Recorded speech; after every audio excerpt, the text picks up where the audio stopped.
Olá, meu nome é Marina Guel e esse é mais um vídeo do canal Monetizou, e hoje eu vou falar sobre a queda da Selic, sobre juros americanos que já sinalizaram corte para 2024 e vou falar sobre o Ibovespa, que atingiu 130 mil pontos, a máxima histórica. Vou comentar sobre tudo isso hoje, falar sobre como tudo está relacionado, então fica até o final que hoje o vídeo tá bom. Como vocês sabem, nessa última semana tivemos a última super quarta do ano. Eu já comentei sobre no Instagram, fiz vídeo pro TikTok, vídeo pro Reels, né, tudo isso. Mas, para quem não conhece, a super quarta é basicamente o dia em que o Fed e o Banco Central comunicam ao mercado o que eles vão fazer com os juros americanos e com a Selic. E no caso, essa decisão sempre é dentro das expectativas de mercado, né? O Banco Central, o Fed são instituições muito abertas, muito comunicativas e sempre falam antes o que eles vão fazer. Então não tem muita surpresa nesse sentido, né? Não tem muita novidade. Mas sim, é um dia muito importante, o mercado fica acompanhando para saber o que eles vão sinalizar para as próximas reuniões. Nesse caso, o mercado estava ansioso para saber o que eles iriam falar para o próximo ano, especificamente o que o Fed iria falar dos juros americanos, se eles já iriam sinalizar corte nos juros. Mas enfim, começando por partes, começando pelo Brasil. Aqui a gente cortou a Selic novamente, foi o quarto corte consecutivo de 0,5 ponto percentual, mas é importante reforçar que já era uma decisão esperada.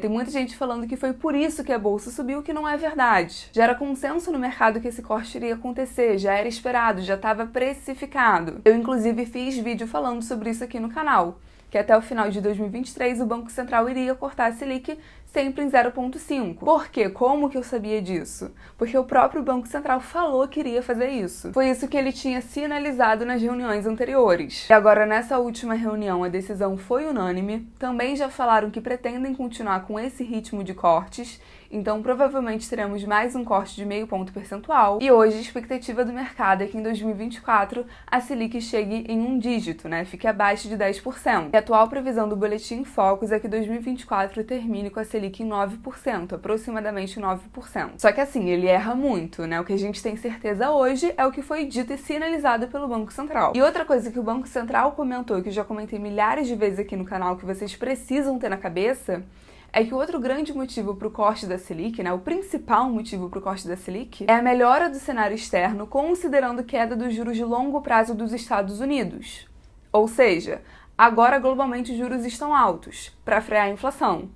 O mercado está considerando que não vai ficar alto para sempre, em algum momento vai cair. Se os juros americanos caem, isso dá espaço para a gente cortar os nossos juros. Já falei isso milhares de vezes aqui no canal. O que vai ditar o nosso comportamento no fim do dia, o comportamento dos nossos juros, é o juro americano.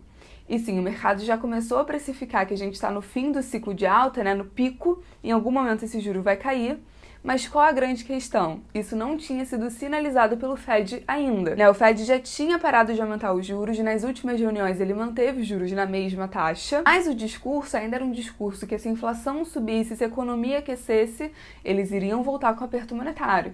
Eles poderiam aumentar os juros novamente. Eles estavam deixando essa possibilidade aberta. Mas aí vem, porque o mercado ficou tão feliz nessas últimas semanas, Vocês devem ter reparado, tudo subiu. Nessa última quarta-feira, o Fed finalmente colocou no discurso que sim, chegamos ao fim do ciclo de alta dos juros, os juros chegaram, esse é o pico, não vai aumentar mais.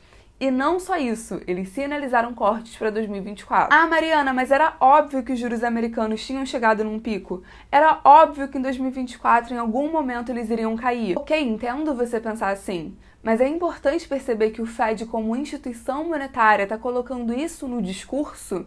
Isso importa. Ele sempre vai ter muito cuidado em como falar cada coisa, em quando falar cada coisa, para a expectativa do mercado ficar alinhada. E o fato de que nas últimas reuniões ele ainda não tinha colocado um ponto final, ele ainda tinha deixado essa janela em aberta, falando de possibilidade de retomar ciclo de alta, isso era preocupante. Eu falei sobre isso num vídeo que eu comento sobre recessão americana, sobre possibilidade de recessão americana, num vídeo que eu postei há mais ou menos 2 meses atrás. Assim, juros de 5% pra gente pode parecer pequeno, mas é o maior patamar de juros americanos nos últimos 20 anos. Então foi uma subida expressiva que aconteceu de forma muito rápida. E ok, acho necessária essa subida? Acho. Acho que inclusive o Fed deveria ter começado antes? Sim, ele demorou para reconhecer a inflação como uma ameaça, já falei isso aqui milhares de vezes. Mas como eu também já comentei milhares de vezes no canal, isso vem com preço, não dá para fingir que não. A gente viu no começo do ano banco com problema por causa dessa subida de juros. A gente começou o ano discutindo possibilidade de crise bancária americana. Tem muita empresa americana que se endividou com juros a quase 0%, que agora tá na merda. A gente viu isso aqui no Brasil, né? O impacto que uma subida de juros tão rápida tem nas empresas. O varejo brasileiro tá sofrendo até agora com isso. Então tivemos uma subida rápida, o Fed ainda tava com um discurso muito rígido, e ok, ele quer esfriar a economia, faz sentido, processo inflacionário, ameaça inflacionária, entendo tudo isso. Mas se ele pesar a mão, vira recessão. Recessão na maior economia do mundo. Então assim, no vídeo que eu comento sobre isso, eu falo que eu tava preocupada deles não conseguirem um chamado pouso suave. Por quê? Porque o discurso do Fed ainda estava muito rígido. Ainda estavam falando que a inflação não estava na meta. Agora, já com a sinalização do corte dos juros, já dá uma aliviada. Enfim, essa sinalização não mata a possibilidade de uma recessão, mas deixa a expectativa mais positiva. O mercado ficou muito positivo. Nessa última semana, as bolsas subiram de forma geral, os ativos subiram de forma geral, em parte por essa questão econômica, em parte por uma questão de alocação de capital. Os ativos de risco já começam a ficar mais atrativos. Ah, Mariana, mas os juros americanos nem caíram ainda. Não é assim que o mercado funciona. Quando as coisas acontecem, já foi precificado.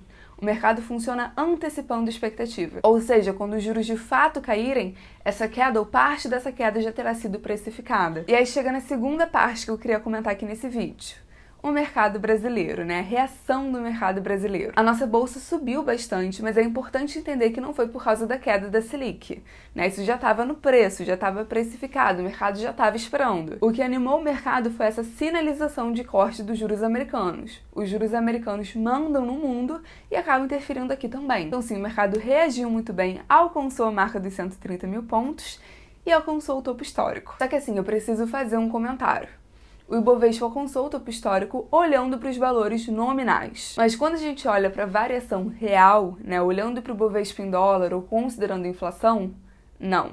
A gente está bem longe do topo histórico, é importante deixar isso claro. Os 130 mil pontos são um marco, né? Mesmo com problema fiscal, mesmo com mudança tributária, os juros estão caindo, isso anima o mercado. Só que quando a gente fala do comportamento de um ativo, do comportamento de um indicador, a gente tem que considerar a inflação. É desonesto não considerar. Se a gente considera a inflação, ou enfim, olha para o Bovespa em dólar, a gente vê que a máxima foi em 2008, que faz muito sentido. Né? Boom das commodities, crescimento chinês, a América Latina de forma geral cresceu muito nesse período. E sim, o Brasil surfou nessa onda em todos os sentidos, mas desde a crise de 2008, a gente não conseguiu voltar a esse patamar. A gente está bem longe da máxima, inclusive. Colocando em valores, para vocês terem uma ideia. Em 2008, o Bovespa em dólar valia 44 mil pontos, hoje em dia ele vale 26 mil pontos. E olhando pela inflação, o Ibovespa hoje, para superar o ápice de 2008, ele teria que estar em 180 mil pontos. Né? Pegando o Ibovespa de 2008 e colocando em valores atuais, ele está na casa de 177 mil. Vamos chegar em 180 mil pontos? Não. Com fiscal ferrado, juros ainda muito altos? Não, não vamos. Pelo menos não no curto prazo. Então assim, o Ibovespa subiu. Sim, subiu bastante, a gente tem que estar feliz. 2023 foi um bom ano, mas falando de valores reais, ele não está na máxima histórica. Estou falando isso para invalidar o crescimento do Ibovespa? Não. Estou falando isso porque eu me sinto mais confortável segurando as minhas ações sabendo dessa informação. Eu me sinto ainda mais confortável sabendo que quando a gente olha para o preço sobre o lucro do Ibovespa, ele está perto da mínima. Ou seja, a gente ainda poderia falar que ele está descontado. E ok, como eu sempre falo aqui no canal, é muito difícil prever topo e fundo, né? Se você fizer isso, provavelmente você vai perder dinheiro, até porque a gente está falando de precificação de expectativa. Mas apesar do mercado estar mais positivo, eu não chamaria o mercado de eufórico ainda. Eu não tô vendo o pessoal ainda falando que renda fixa morreu, falando para colocar todo o dinheiro da casa em shitcoin, a gente ainda não tá nesse patamar. Então assim, eu pretendo fazer um vídeo falando de investimentos para 2024, eu vou falar sobre isso com mais detalhe, do que eu acho, minha opinião, assim, pessoal, de como eu tô posicionando minha carteira. Eu já falei, por exemplo, que cripto eu não tô comprando agora, né? Bitcoin eu não tô comprando agora porque subiu muito, então a posição na minha carteira acabou inchando, mas eu também não tô vendendo. Então assim, pretendo fazer um vídeo para deixar mais redondinho, né, tudo isso, mas só para ficar reflexão aqui para vocês, né, de comportamento de juros, comportamento de ativo, o que está acontecendo agora, que ciclo de mercado a gente tá, importante pensar nisso. Então o vídeo de hoje foi esse, espero que vocês tenham gostado, comenta o que vocês acharam, curte, se inscreve no canal e até o próximo vídeo.